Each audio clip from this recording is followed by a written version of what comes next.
बिस्मिल्लाहिर्रहमानिर्रहीम सल्लल्लाहु अला मुहम्मद सल्लल्लाहु अलैहि वसल्लम। आज का हमारा टॉपिक है इलेक्ट्रिक पोटेंशियल। इलेक्ट्रिक पोटेंशियल को हम डिस्कस करेंगे। What is electric potential? तो इलेक्ट्रिक पोटेंशियल को डिस्कस करने से पहले हम इलेक्ट्रिक पोटेंशियल एनर्जी का जो कंसेप्ट है इसको डिस्कस करेंगे। What is electric potential energy?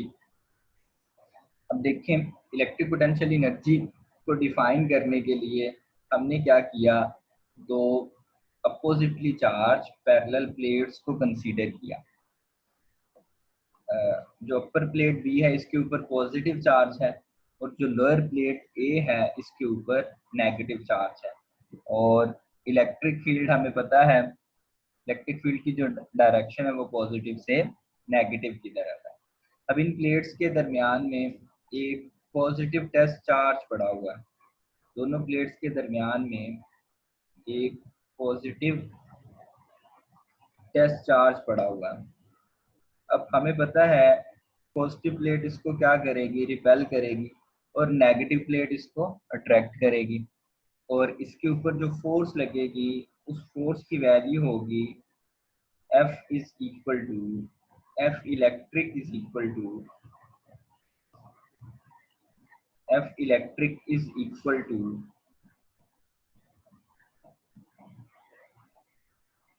F is equal to E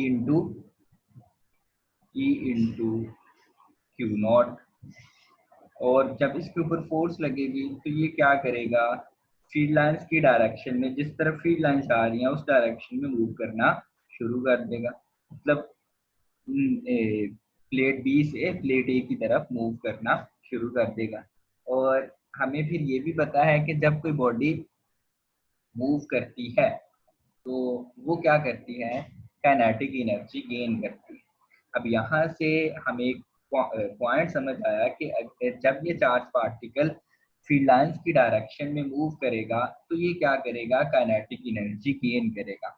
simple ऐसे याद रखिएगा कि जब भी कोई चार्ज ऑब्जेक्ट, चाहे पॉजिटिव है चाहे नेगेटिव, वो फील्ड लाइंस की डायरेक्शन में मूव करेगा तो वो क्या करेगा, काइनेटिक एनर्जी गेन करेगा। इसका मतलब जब ये चार्ज Q नॉट बी से ए की तरफ मूव करेगा तो इसके पास कौन सी एनर्जी आएगी, काइनेटिक एनर्जी। ये काइनेटिक एनर्जी को गेन करेगा। तो अगर हम चाहते हैं कि ये क्या करे, फील्ड के अगेंस्ट मूव करे, हम चाहते हैं ये प्लेट बी से ए की तरफ मूव करे, तो ये खुद ब खुद बी से ए की तरफ मूव नहीं कर सकता। इसको बी से ए की तरफ मूव करवाने के लिए हमें क्या करना पड़ेगा, एक्सटर्नल फोर्स का सहारा लेना पड़ेगा।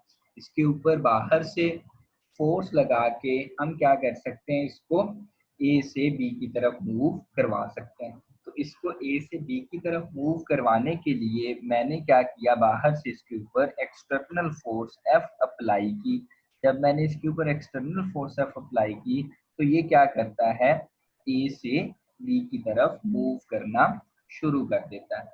यानी कि हम ऐसे कह सकते हैं, इसको नीचे से प्लेट ए से प्लेट बी तक ले जाने के लिए हमने क्या किया, एक्सटर्नल वर्क किया। अब वो वर्क क्या करेगा, इसकी पोटेंशियल एनर्जी को चेंज करेगा, इसकी पोटेंशियल एनर्जी को बढ़ाएगा। या दूसरे लफ्जों में, जब ये ए से बी की तरफ जा रहा है तो हमने इसके ऊपर एक्सटर्नल वर्क किया और ये अब क्या करेगा, काइनेटिक एनर्जी गेन करेगा। तो यहाँ से हमें समझ आई कि अगर इसको हमने ए से बी की तरफ लेके जाना है तो हमें इसके ऊपर खुद से वर्क करना पड़ेगा। और जब हम इसके ऊपर वर्क करेंगे तो वो वर्क क्या करेगा, इसकी पोटेंशियल एनर्जी को बढ़ाएगा। और ये चार्ज Q नॉट क्या करेगा, पोटेंशियल एनर्जी गेन करेगा। क्वेश्चन ये है कि इसकी पोटेंशियल एनर्जी में चेंज कितना आया। तो सिंपल, जितना ए से बी तक ले जाने के लिए, इस चार्ज को ए से बी तक मूव करवाने के लिए जितना हमने काम किया, वो वर्क क्या करेगा, इसकी पोटेंशियल एनर्जी को चेंज करेगा। इसकी पोटेंशियल एनर्जी में कितना चेंज आया, जितना आपने इसके ऊपर वर्क किया। तो हमने लिख दिया delta U is equal to WAB। इसकी पोटेंशियल एनर्जी में जो चेंज आया है या इसकी पोटेंशियल एनर्जी में जो इजाफा हुआ है वो किसके बराबर है, हमारे वर्क के बराबर। सिंपल ये बात समझ आती है कि जैसे हम किसी स्प्रिंग को कंप्रेस करते हैं, तो जब हम उसको कंप्रेस करते हैं तो उसके पास कौन सी एनर्जी आ जाती है, इलास्टिक पोटेंशियल एनर्जी। अब वो इलास्टिक पोटेंशियल एनर्जी किसके बराबर होती है, जितना हम उसको कंप्रेस करने के लिए वर्क करते हैं। ऐसे ही जब चार्ज Q0 A से B की तरफ जा रहा है तो इसके पास कौन सी एनर्जी आ गई, इलेक्ट्रिक पोटेंशियल एनर्जी। और ये इलेक्ट्रिक पोटेंशियल एनर्जी किसके बराबर है, जितना हमने इसको A से B तक ले जाने के लिए वर्क किया। अब change in potential energy, point B की पोटेंशियल एनर्जी को हमने लिख दिया UB और पॉइंट ए की पोटेंशियल एनर्जी को लिख दिया UA। और चेंज कितनी, UB माइनस UA, और ये चेंज किसके बराबर है, एक्सटर्नल वर्क के बराबर, जो हमने इसके ऊपर A से B तक ले जाने के लिए वर्क किया। अच्छा, अब ये तो था पोटेंशियल इलेक्ट्रिक पोटेंशियल एनर्जी का कंसेप्ट कि जब हमने इसको A से B तक ले जाने के लिए काम किया, उस काम ने क्या किया, इसकी पोटेंशियल एनर्जी में इजाफा किया। अब हम क्या करने लगे हैं, एक नया कंसेप्ट इंट्रोड्यूस करवाने लगे हैं, और वो कंसेप्ट क्या है, इलेक्ट्रिक पोटेंशियल डिफरेंस। हम एक नया कंसेप्ट इंट्रोड्यूस करवाएंगे, that concept is electric potential difference. अब ये कंसेप्ट क्या है, तो इसकी सिंपल डेफिनेशन कि दो पॉइंट्स A और B फील्ड के अंदर, इलेक्ट्रिक फील्ड के अंदर हमारे पास दो पॉइंट्स हैं A और B, इनके दरमियान पोटेंशियल डिफरेंस क्या होगा। तो इनके दरमियान पोटेंशियल डिफरेंस क्या होगा, इसको डिफाइन करने के लिए हम क्या कहते हैं कि पॉइंट A और B के दरमियान पोटेंशियल डिफरेंस उस वर्क के बराबर होगा जो हमें एक कूलम पॉजिटिव चार्ज को A से B तक ले जाने के लिए जितना हमें काम करना पड़ा, वो वर्क क्या होगा, A और B के दरमियान पोटेंशियल डिफरेंस के बराबर होगा। अब यहाँ पे दो कंसेप्ट आ गए और स्टूडेंट यहाँ पे कंफ्यूज हो जाते हैं। देखें, इलेक्ट्रिक पोटेंशियल डिफरेंस को डिफाइन करने के लिए हमने कंडीशन लगा दी कि चार्ज कितना हम ले रहे हैं, 1 कूलम, और पोटेंशियल एनर्जी को डिफाइन करने के लिए हमने ऐसी कोई कंडीशन नहीं लगाई थी। ये चार्ज 1 कूलम भी हो सकता है, 1 कूलम से ज्यादा भी हो सकता है। दो पॉइंट्स के दरमियान इलेक्ट्रिक पोटेंशियल डिफरेंस उस वर्क के बराबर है जो हमें एक कूलम चार्ज को एक पॉइंट से दूसरे पॉइंट तक ले जाने के लिए करना पड़ा। मसलन देखें, A से B तक हम क्या कर रहे हैं, एक कूलम चार्ज को A से B तक लेकर जा रहे हैं। अब एक कूलम चार्ज को A से B तक ले जाने के लिए सपोज हमने वर्क किया है WAB, A से B तक हमने एक कूलम चार्ज के ऊपर वर्क किया। सपोज इस वर्क की वैल्यू है, इस work is equal to 5 joule. तो A और B के दरमियान पोटेंशियल डिफरेंस कितना हो जाएगा, 5 जूल। अगर हमें एक कूलम चार्ज को A से B तक ले जाने के लिए 10 जूल वर्क करना पड़ता, तो A और B के दरमियान पोटेंशियल डिफरेंस कितना होता, 10 जूल। अगर हमें एक कूलम चार्ज को A से B तक ले जाने के लिए 20 जूल वर्क करना पड़े, तो A और B के दरमियान पोटेंशियल डिफरेंस कितना होगा, 20 जूल। तो यहाँ से समझ आई, वर्क डन पर unit charge is called potential difference between two points. ये दो पॉइंट्स के दरमियान पोटेंशियल डिफरेंस उस वर्क के बराबर है जो हमें एक कूलम चार्ज को एक पॉइंट से दूसरे पॉइंट तक ले जाने के लिए करना पड़ता है।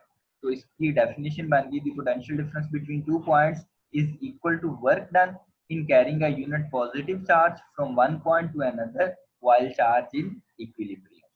तो डेफिनेशन को हमने मैथमेटिकली लिख दिया, potential difference between A and B is del V is equal to work done पर यूनिट टेस्ट चार्ज। अब पोटेंशियल डिफरेंस होता है, potential difference VB minus VA is equal to WAB over Q0। तो potential difference VB minus VA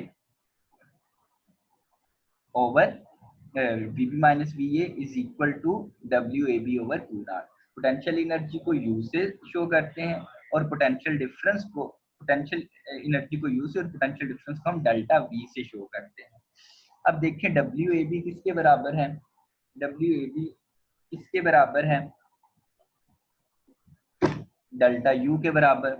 तो WAB की जगह मैंने क्या लिख दिया, डेल्टा U। यहाँ से अगर हम रिलेशन बनाना चाहें, Q0 को मैंने क्या किया, दूसरी तरफ मल्टीप्लाई कर दिया, तो डेल्टा U हमारे पास आ गया Q0 delta V is equal to WAB। तो ये हमारे पास एक रिलेशन बन गया पोटेंशियल डिफरेंस और पोटेंशियल एनर्जी के दरमियान एक रिलेशन बन गया। अब इसके जो SI यूनिट हैं, ये साइंसदान वोल्टा साइंसदान था, उसके नाम से हमने इसके यूनिट रख दिए। It's SI unit is volt. और 1 वोल्ट फिर क्या है, अगर हमें एक कूलम चार्ज के ऊपर एक पॉइंट से दूसरे पॉइंट तक 1 जूल काम करना पड़े, तो ऐसे दो पॉइंट्स के दरमियान पोटेंशियल डिफरेंस कितना होगा, 1 वोल्ट। मतलब ये दो पॉइंट्स हैं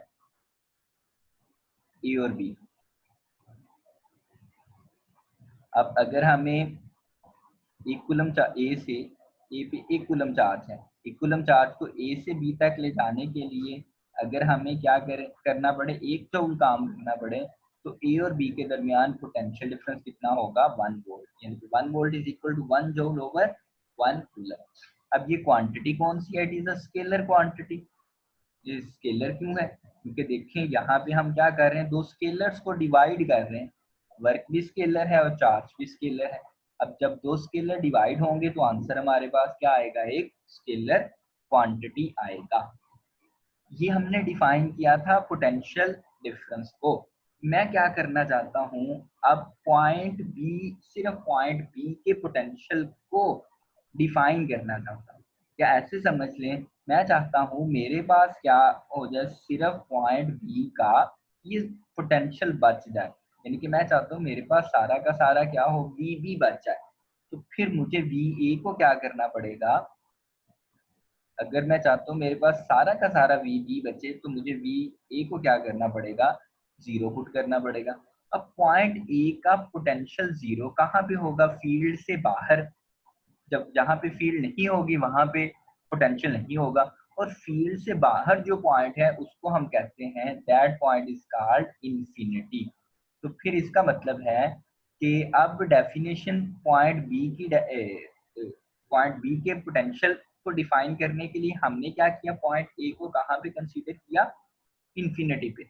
और चार्ज अब कहाँ पे पड़ा हुआ है, इंफिनिटी पे। उस चार्ज को पॉइंट बी तक लाने के लिए अब जो हमें काम करना पड़ेगा, that work is called potential of point B.